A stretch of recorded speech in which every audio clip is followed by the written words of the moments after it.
Gérard Chalian. I'm really glad to welcome you on my channel, Foreign Chronicles. You are kind of a self-made man since you started to learn international relations on the ground when you were very young, like around 17. You didn't pass your high school diploma, you didn't have much money, and never mind, you went to Algeria, and then you learned on the spot. And you started there all your career about international relations. It was in 1952. Since you have been in many guerrillas, you have studied especially irregular wars. You have been, for instance, maybe in around 20 guerrillas around the globe. You have been in northern Vietnam, for instance, in Angola, in Eritrea, in Palestine. You have been or are professor in prestigious universities such as Harvard, such as Berkeley, l'ENA en France, l'École de Guerre. And you have written around 50 books for now, and you also compose poems. Oh, well, thank you very much for the presentation. Yes, I have been lucky enough to be a participant observer of many irregular conflicts. In fact, the difference is that, unlike professional military, I've not been on the side of the counterinsurgency, but most of the time with the insurgents, which makes a very, very huge difference. And yeah, you're right. I've learned on the spot. It's what I call the knowledge of the skin, which despite all the communications that we have, internet, Facebook, whatever you want, is invaluable. I mean, you cannot make without the field.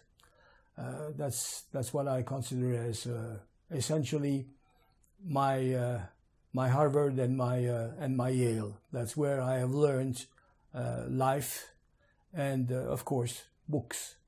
Books before going, books after going, but in the middle, the field, which is absolutely the best of all of it. Thanks. You are of Armenian origins, but yes, but you are French, and we're both French. Yeah, I'm French. I'm French above everything, but yeah, I'm of Armenian origin, and to belong to a people which has been victimized is something that I do not like very much. I hate victimology personally, and fortunately in my family they fought. My uncle died with arms in hand after a siege of 7 months in 1920. So in my memory of my memory, I mean, that's what I keep as something which is fundamental. I mean, if there is no other choice, you never give up, and you go up to the bitter end. Yeah, we are going to continue in French, because we are both French. It makes sense. As always, I'm going to put the subtitles in French and English at the bottom of the video, so everybody can watch. At the end of the video, I'm going to have a word about a book of Gérard Chalian. Alors, on passe en français. D'accord. On va commencer par l'actualité chaude. Donc on a vu le 6 avril dernier qu'il y a eu un bombardement par Donald Trump de la base de Sharialat, suite selon lui à l'attaque chimique de la ville de Khan Shiroun.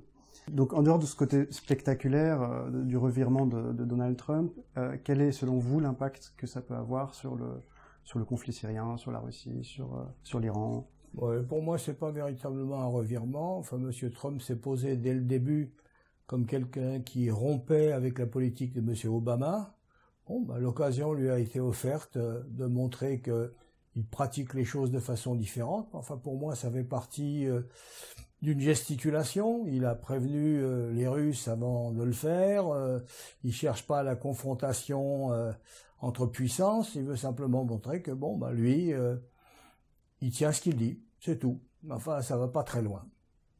Est-ce qu'on se pose pas aussi la question de l'ingérence militaire, sachant que l'ingérence, du coup, il y avait déjà eu une ingérence militaire, il y avait eu un accord de la coalition enfin de l'ONU pour qu'une coalition bombarde Daesh en Irak, mais en Irak seulement. Et en fait, c'était en 2014, à partir de 2015, on a eu des bombardements français ou américains en Syrie. Donc il y avait déjà eu violation du droit international. Mais bon, cette fois-ci, c'est directement en visant Bachar el-Assad.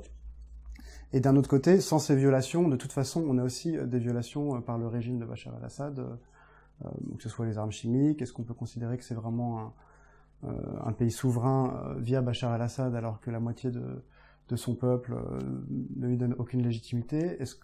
Et du côté de l'ONU, on a 5 pays qui peuvent mettre leur veto à chaque fois, donc on sait que l'ONU ne pourra pas agir. Est-ce qu'on n'a pas finalement, de facto, forcément toujours une ingérence dans ce conflit? Bien sûr. On est dans le cas d'une guerre civile dans laquelle il n'y a pas seulement les protagonistes locaux, au contraire, on pourrait dire, il y a présent les Russes et les Américains, il y a présent les Iraniens, les Saoudiens, de façon directe ou indirecte, il y a la Turquie qui a été plusieurs fois engagée dans cette affaire.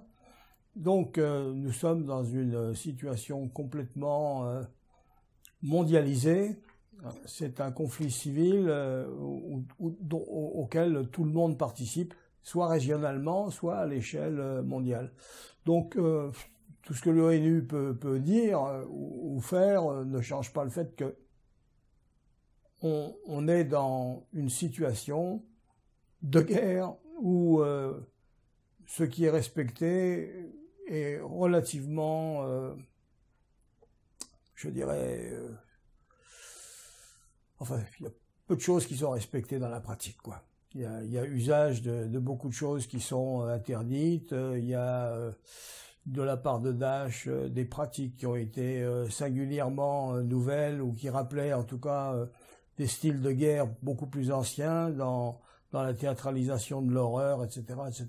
Donc il faut voir de quoi on parle et ne pas mélanger sans arrêt, surtout morale et histoire, morale et politique.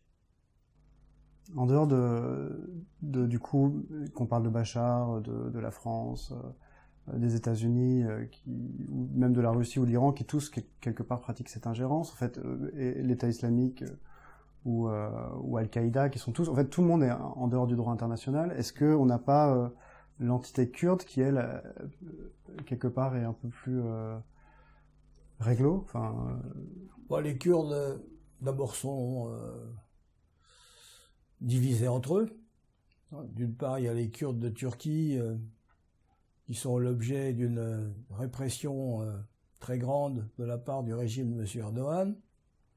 Il y a les Kurdes de Syrie qui, à l'heure actuelle, jouent un rôle militaire très important et qui, de façon apparemment paradoxale, sont considérés comme des alliés à la fois par les Américains et par les Russes, dans la mesure où il s'agit d'une force combattante effective contre l'État islamique, qui joue un rôle important, notamment depuis 2 ans, et qui va jouer un rôle extrêmement important cette année et l'année prochaine pour l'investissement de la ville de Raqqa et l'élimination, autant que faire se peut, des forces de l'État islamique.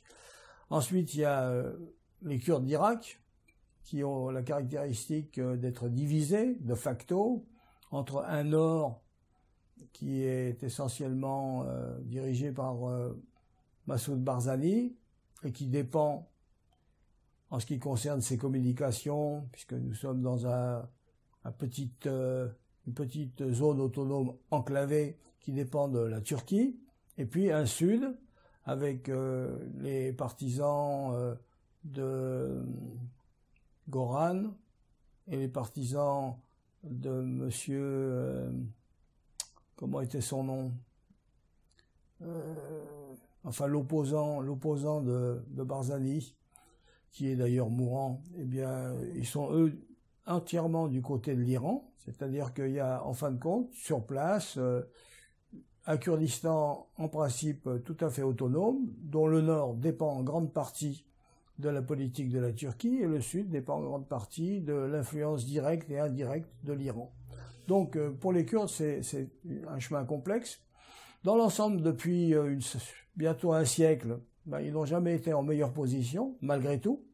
C'est-à-dire qu'il y a vraiment une région qui est contrôlée par les Kurdes, une région où ils disposent d'un parlement, même s'il ne fonctionne pas, d'une constitution, même si elle n'est pas toujours suivie. Alors, ils disposent de forces armées, alors ça c'est sérieux, c'est la seule entité autonome au monde à l'heure actuelle qui dispose d'une force armée. Donc ils ont les moyens de faire respecter en quelque sorte leur autonomie de fait. Il reste à régler le problème d'ailleurs pour eux de comment ils vont se débrouiller par rapport à l'État central de Bagdad. Ils occupent un territoire à l'heure actuelle qui outrepasse le territoire dont ils disposaient il y a de ça 2 ans. Et de surcroît, Massoud Barzani souhaite déboucher sur un référendum à propos de l'indépendance. Est-ce que ça va se produire? Est-ce que ça se tiendra? Est-ce qu'il a une chance quelconque d'obtenir l'indépendance? On peut en douter. Vous estimez qu'ils ont intérêt à obtenir leur indépendance? Bon, ça fait toujours plaisir de devenir indépendant, mais en fin de compte, aucune indépendance n'existe si elle n'est pas reconnue internationalement. Donc pourquoi est-ce que les États-Unis reconnaîtraient l'indépendance d'un Kurdistan en Irak? Quel est leur intérêt à cet égard? Les Kurdes sont peu nombreux, ils seront toujours moins nombreux que les Arabes, toujours moins nombreux que les Turcs, toujours moins nombreux que les Persans. En d'autres termes, ils pèsent moins que les autres.